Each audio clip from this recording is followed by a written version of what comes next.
Battlestar Galactica is our new miniature game. It has been created by the same designers that developed Saints of Glory and one of the designers of Wings of Glory as well.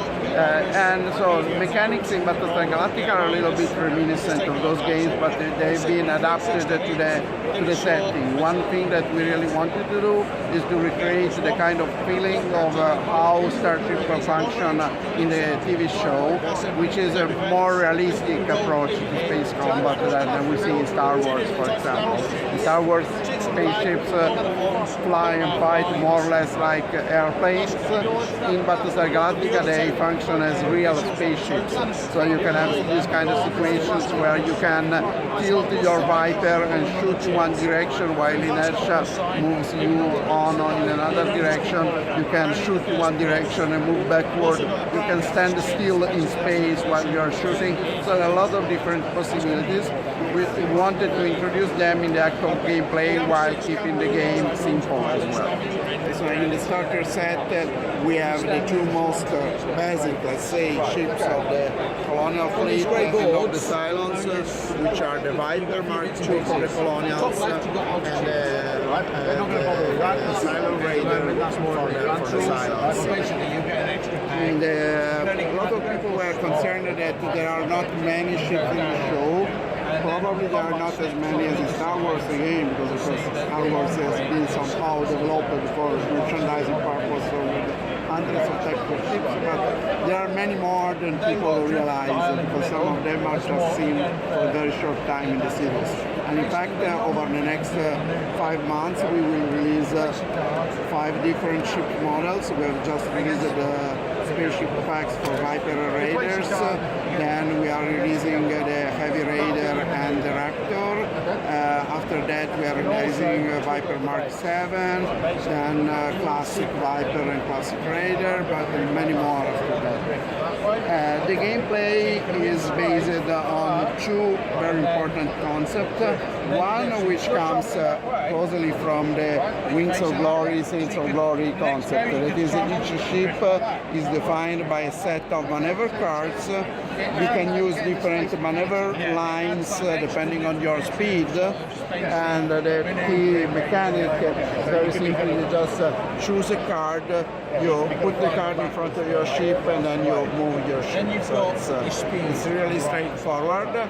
But the maneuver deck includes a lot of information about how that ship functions in terms of speed, in terms of maneuvering capability. So it's a clever way to incorporate a lot of rules into a very simple device. The other thing that we wanted to have is to have the game function as a realistic spaceship combat, as I said. So as you can see, we have a rotating base. On the base there is a firing arc and there is a movement line. So what you can do, normally you will be moving and shooting in the same direction, but you can decide to rotate your ship to shoot into a different direction from the direction you're moving. But when you're rotated, of course, you cannot use the pull of your engines to move in any direction, so essentially you are forced to move by inertia in the same direction that you were moving before. So these very simple mechanics, but which gives you really the feeling of being fighting in a spaceship rather than just piloting an airplane.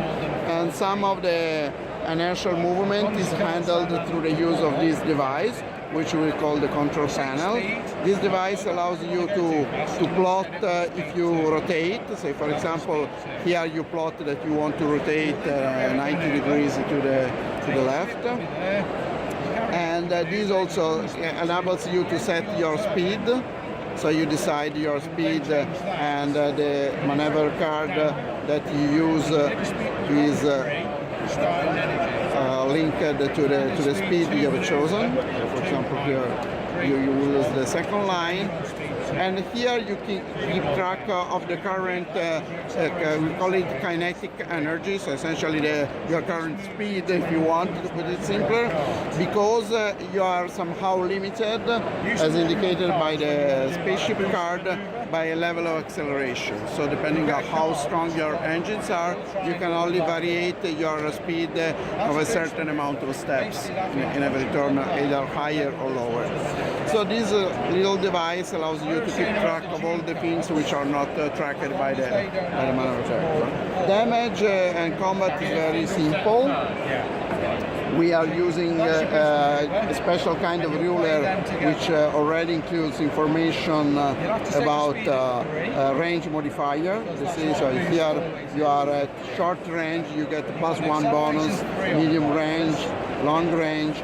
If you are playing with altitude rules, because you can actually put additional stands below the spaceships to make it taller or longer, and so you just flip to the reverse side of the ruler and it already calculates the distance when you are at different altitudes.